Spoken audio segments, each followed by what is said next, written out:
கண்டுபிடிச்சிட்டேன். அதாவது உடம்பு ரொம்ப சோர்வாக இருக்குது அப்படின்னு சொன்னால் இதை குடிச்சோன்னா கொஞ்சம் உற்சாகம் ஆயிரும் அப்படின்னு சொல்லிட்டு இந்த கஞ்சி வச்சு கொடுப்பாங்க. அம்மா இறந்து ஒரு 6 வருஷம் ஆயிடுச்சு. அப்பாடா வேர்த்துருச்சு, என் பிள்ளைக்கு இனிமேல் சரியாயிரும் அப்படின்னு பயங்கர நம்பிக்கை. அதாவது இதை வச்சு இந்த ஸ்டிக்கர் போட்டெல்லாம் வீட்டில் அக்கா எல்லாம் ஒட்டுவாங்க. எப்படின்னா ஒருத்தங்க நம்ம கூட இருக்கும்போது நம்ம எப்படி ஃபீல் பண்ணுறோன்னுலாம் தெரியல. ஆனால் அவங்க இல்லாதப்போ அது தெரில என்னென்னு. ஹாய்ங்க, வெல்கம் டு மை சேனல். எனக்கு என்ன வீடியோ பார்க்க போகிறோம் அப்படின்னா, எங்கள் ஊர் பக்கம், அதாவது எங்கள் கன்னியாகுமரி பக்கம் எல்லாம் வந்து கொஞ்சம் உடம்புக்கு முடியாமல் இருந்தாலே, அதாவது காய்ச்சல் சளி இருமல் இந்த மாதிரி வந்தாலே ஒரு கஞ்சி வச்சு கொடுப்பாங்க. எங்கள் அம்மா வந்து ஒரு கஞ்சி வச்சு கொடுப்பாங்க. எல்லா வீட்லேயுமே வைப்பாங்க. எனக்கு தெரிஞ்சு எங்கள் ஊர் பக்கம் எல்லாம் வைப்பாங்க. அரிசி போட்டு அது கூடவே பச்சைப்பயிறு, பூண்டு, சின்ன வெங்காயம், அப்புறம் வந்து வெந்தயம் எல்லாம் போட்டு ஒரு கஞ்சி வச்சு கொடுப்பாங்க. அந்த டைமில் டேஸ்ட் இல்லாத மாதிரி இருக்கும். ஆனால் இப்போ வெளிநாட்டில் வந்து கிடக்கிறோம், தனிமையில் கிடக்கிறோம், கொஞ்சம் உடம்புக்கு முடியாமல் ஆனாலே மனசுக்குள்ளே சில நேரங்களில் ஒரு மாதிரி எவ்வளோ தான் சுற்றி இவ்வளோ பேர் இருந்தாலும் ஒரு மாதிரி இருக்கும். எப்படின்னா நம்ம அம்மா கூட இருந்தாங்கன்னா நமக்கு இந்த கஞ்சி வச்சு கொடுத்துருப்பாங்களே, நம்மளை பார்த்துப்பாங்களேங்கிற அந்த ஒரு ஃபீலிங் எல்லா வெளிநாட்டில் இருக்கிறவங்களுக்கு இருக்கும். ஆனால் அதை வெளியே சொல்கிறாங்களா இல்லையாங்கிறதெல்லாம் தாண்டி கண்டிப்பாக எல்லாருக்குள்ளேயுமே இருக்குங்க அந்த ஃபீலிங்கு. அந்த கஞ்சியை தாங்க என்னை வைக்க போகிறேன். சரியா, நான் எல்லா அந்த ஞாபகங்களையுமே எனக்கு இன்றைக்கி ஃபீல் பண்ணணும்னு தோணுச்சு. அதுக்காகவே தான் அந்த இலை, ஸ்பூனுக்கு பதிலாக இந்த பிளாமரத்தோட இலை இருக்குல்ல, அதை வந்து என்ன சொல்லுவாங்க, குவாட்டின்னு சொல்லுவோம் எங்கள் ஊரில். அதை வந்து ஸ்பூனு மாதிரி செய்வோம், செஞ்சு அந்த கஞ்சியில் போட்டு கொடுப்பாங்க. அது கூட ஒரு தேங்காய் துவையல் வச்சு கொடுத்தா அவ்வளோ டேஸ்ட்டாக இருக்குங்க. இப்போ தாங்க இவ்வளோ டேஸ்ட்டாக இருக்குன்னு எல்லாம் ஃபீல் பண்ணுறேன். அப்போ எல்லாம் திட்டிகிட்டு தான் இருப்போம், ஏமா உனக்கு வேறு ஏதாவது பண்ண வேண்டியதை, நம்ம ஏமா இதை கஞ்சி வச்சு கொள்கிற அப்படின்னு சொல்லிட்டு. அதுதான் இன்றைக்கி பண்ண போகிறோம். ஓகேவா, இந்த வீடியோ ஃபுல்லாகவே நிறைய ஞாபகங்களை எல்லாம் பகிர்ந்துக்கிட்டு நம்ம கஞ்சி செய்வோம். உங்கள் ஊரில் இந்த மாதிரி உடம்பு முடியாமல் இருந்தால் உங்கள் அம்மா என்ன பண்ணுவாங்க, கஞ்சி வச்சு கொடுப்பாங்களா இல்லை வேறு என்ன செஞ்சு கொடுப்பாங்க அப்படின்னு சொல்லிட்டு எனக்கு கமெண்ட் பண்ணுங்க. ஓகேவா, எங்கள் ஹாஸ்டலில் வந்து எப்படி தெரியுமா, எங்கள் ஹாஸ்டலில் சுற்றிய முக்கணிகளுமே இருக்குங்க. மா, பலா, வாழை, தென்னை மரங்கள் எல்லாமே சுற்றி வச்சுருப்பாங்க. மரம் இங்கே இருக்குது, அந்த இலை கிடைக்குதான்னு செக் பண்ணி பார்ப்போம் வாங்க. இதுதாங்க எங்கள் ஹாஸ்டலில் சுற்றி இருக்கிற தோட்டம்ங்க. நிறைய தென்னை மரங்கள் இருக்கும். இதுதாங்க என்ன சொல்லுவாங்க, செந்தங்கு அப்படின்னு சொல்லுவாங்க. சிகப்பு கலர் இளநீ இருக்குங்களா, அந்த தென்னை மரம் தாங்க இது. நாங்கள் இந்த ஹாஸ்டலுக்கு வரும்போதே இந்த பிளாமரம் நிற்குங்க, நல்லா காய்க்குங்க. ஆனால் இது கொஞ்சம் கட் பண்ணி விட்டுருக்காங்க, இலை ரொம்ப உயரமாக போயிருக்கு. அதனால சரி என்னடா பண்ணுறது, எடுக்க முடியலையே, வெளியே போகலாம், வெளியே போய் எங்கேயாச்சும் எடுத்துகிட்டு வரலான்னு இருக்கும்போது தான் இன்னொரு குட்டி பிளாமரம் இருந்துச்சு. அதில் போயிட்டு இலையை எடுத்தாச்சு. ஒரு 2-3 இலையை எடுத்துகிட்டு இந்த பிளாமரத்து இலையில் அரக்குன்னு சொல்லுவோம், என்ன சொல்லுவீங்க, இதை வச்சு இந்த ஸ்டிக்கர் போட்டெல்லாம் வீட்டில் அக்கா எல்லாம் ஒட்டுவாங்க. எப்படின்னா ஸ்டிக்கர் போட்டு ரொம்ப நாள் நம்ம யூஸ் பண்ணோம் அப்படின்னா ஒட்டாது, அதுக்கு மேலே அது நெத்தியில் இருக்காது. அப்போ இந்த அரக்கை நெத்தியில் அந்த பொட்டில் தேய்ச்சி அதை வந்து நெத்தியில் ஒட்டுவாங்க.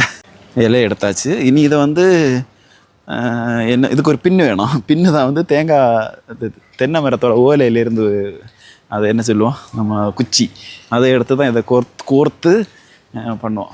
தென்னை மரமுமே எங்கள் ஹாஸ்டலை சுற்றி நிறைய இருக்கும். ஆனால் நம்ம அதோட ஈர்க்கிலா இப்போ தாங்க ஞாபகம் வருது, ஈர்க்கில்னு சொல்லுவோம். எங்கள் ஊரில் ஈக்கின்னு சொல்லுவோம், தொடப்பத்துக்கெல்லாம் யூஸ் பண்ணுவோம்ல. குட்டி தென்னை மரம் இருந்துச்சு, அதில் இருந்து ஒரே ஒரு குச்சி மட்டும் எடுத்துட்டு அது போதும்.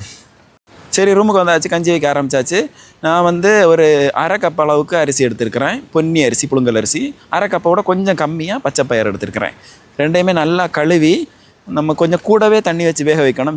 வேக தண்ணி கீழே இறங்கிடும். நம்ம வந்து ஓப்பனாக வச்சு வேக வைக்கிறதுனால தண்ணி கொஞ்சம் நிறையவே தேவைப்படும். தண்ணி கூட இருந்தால் கஞ்சி எப்போவுமே நல்லா தாங்க இருக்கும்.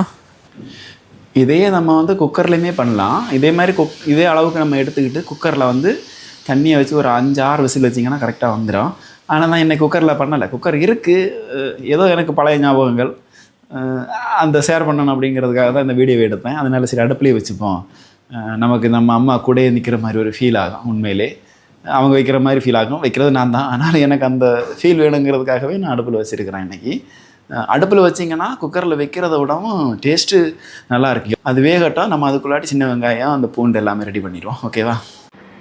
தாய் சொல்கின்ற வார்த்தைகள் எல்லாம் நோய் தீர்க்கின்ற மருந்தல்லவா, மண் பொன் மேலே ஆசை துறந்த கண் தூங்காத உயிரல்லவா, காலத்தின் கணக்குகளில் செலவாகும் வரவும் நீ, சுழல்கின்ற பூமியின் மேலே சுழலாத பூமியும் நீ, இறைவா நீ ஆணையிடு, தாயே எந்தன் மகளாய் மாற, ஆராரிராரோ நான் இங்கே பாட, தாயே நீ கண்ணுறங்கு என்னோட மடி சாய்ந்து. என்னோடய ஃபேவரட் பாட்டுங்க. எப்போவுமே வந்து இந்த பாட்டு கேட்டாலே எனக்கு அழுக வந்துடும். அந்த மாதிரியான ஒரு பாடல் அது. ஒருத்தங்க நம்ம கூட இருக்கும்போது நம்ம நம்ம எப்படி ஃபீல் பண்ணுறோன்னுலாம் தெரியல. ஆனால் அவங்க இல்லாதப்போ அது தெரில என்னென்னு. அதோட ஃபீலிங் இருக்குது பாருங்கள், அதெல்லாம் வேறு மாதிரிங்க. நார்மலாக யாரும் வெளியே சொல்ல மாட்டாங்க. நினைப்பாங்க ஆம்பளைகளுக்கெல்லாம் அப்படி அந்த மாதிரி ஃபீலிங் எல்லாம் இருக்காது, அது வெளியே எதுவும் காமிச்சதும் கிடையாது, நார்மலாக தானே தெரியுறாங்க அப்படின்னு. அதெல்லாம் இல்லைங்க. உண்மையை சொல்லப்போனால் இங்கே வெளிநாட்டில் வந்து தனிமையில் இருக்கிறவங்கள்ட்ட கேட்டால் தெரியுங்க, ஒவ்வொரு செகண்டுமே ஒவ்வொரு நொடியுமே யாராவது ஒரு நமக்கு நெருக்கமான உறவை வந்து மிஸ் பண்ணிகிட்டே தாங்க இருப்பாங்க. வார்த்தைகளால் சொல்ல மாட்டாங்க. உண்மையை சொல்லப்போனால் நான் வீடியோ எடுக்கணுமேங்கிறதுக்காக நான் அதையெல்லாம் அவங்கக்கிட்ட பகிர்ந்துக்கிறேன். அப்படி இல்லைன்னா யாருக்குமே தெரியாது இந்த மாதிரியெல்லாம் விஷயங்கள் எல்லாம். அம்மா கூட இருக்கும்போதெல்லாம் இப்படியெல்லாம் இருந்தேனா, இவ்வளோ ஃபீல் பண்ணேனா, இப்படியெல்லாம் நான் ஃபீல் பண்ணுறேன்னு அவங்கள்ட்ட சொன்னேனான்னு கூட எனக்கு ஞாபகம் இல்லை. இப்போ அம்மா இறந்து ஒரு 6 வருஷம் ஆயிடுச்சு. அதனால் அடிக்கடி எல்லாம் சில நேரம் தோணும். உண்மையை சொல்ல போகிறேன், உடம்பு முடியாமல் இருக்கும்போது கூட கடவுள்கிட்ட எனக்கு சரி பண்ணி கொடு அப்படின்னு கேட்குறோமோ இல்லையோ, ஆனால் அம்மாட்ட கேட்கணுன்னு தோணும். உண்மையிலே எதுவும் தெரில, அது கடவுள்கிட்ட போய் எனக்கு என் உடம்பு முடியல எனக்கு சரி பண்ணி கொடுன்னு கேட்குறத விடவும், அம்மா எனக்கு ரொம்ப முடியாமல் இருக்குது, எனக்கு வந்து எனக்கு சரி பண்ணி கொடுமா அப்படிங்கிற மாதிரியான எண்ணங்கள்லாம் தோணும் உண்மையிலே. ஓகேங்க, சின்ன வெங்காயம் ரெடி பண்ணியாச்சு. ஒரு 10 போல் சின்ன வெங்காயம், ஒரு 4-5 பல்லு பூண்டு. இதுக்கு அளவெல்லாம் இல்லைங்க, உங்களுக்கு இது எவ்வளோ பிடிக்குமோ அதுக்கேற்ற மாதிரி போட்டுக்கலாம். கொஞ்சமாக வெந்தயம் போட்டுருக்கிறேன், இன்னும் கொதிக்கிற ரெடி ஆகிட்டு இருக்குது. கொஞ்சம் வெந்தயம், அப்புறமா கொஞ்சமாக ஜீரகம் போட்டு நம்ம எடுத்துகிட்டு வந்த சின்ன வெங்காயம், அது கூட பூண்டு எல்லாம் சேர்த்து மொத்தமாக தாங்க வேக வைக்க போகிறோம். நல்லா வேகட்டும், எப்படியும் கொஞ்சம் டைம் எடுக்குங்க. பொறுமையாக தீயை கம்மியாக வச்சு வேக வைங்க, செம்ம டேஸ்ட்டாக இருக்கும். ஓகேவா? இப்போ வந்து நம்ம நெட்டி செய்ய போகிறோம். எங்கள் ஊரில் நெட்டின்னு சொல்லுவோம், உங்கள் ஊரில் இதை என்ன சொல்லுவீங்க? ஸ்பூனா? என்ன பேர் என்னன்னு தெரில. ஸ்பூனெல்லாம் எக்கச்சக்கமாக இருக்குங்க, பார்த்தீங்களா? ஸ்பூனெல்லாம் இருக்குது, ஸ்பூன் வச்சு கஞ்சி குடிக்கலாம். நார்மலாக அப்படி தான் குடிப்போம். ஆனால் எனக்கு நான் சொன்னேன் இல்லையா, எனக்கு அந்த ஃபீல் வரணும். எனக்கு அதுக்காகவே தான் நான் இதை தேடி பிடிச்சி எடுத்துகிட்டு வந்திருக்கிறேன். நல்லா துடைச்சிப்போம். இது என்ன பண்ணுவாங்கன்னா, இங்கே தெரியுதா, இப்படி மடிப்பாங்க. ஸ்பூனை ரெடி இருங்க. அதுக்கு குச்சி எதுக்குன்னா, இந்த குச்சியை சின்னமாக ஒடிச்சு இதெல்லாம் சொருகிடுவாங்க. இது பார்த்தீங்களா?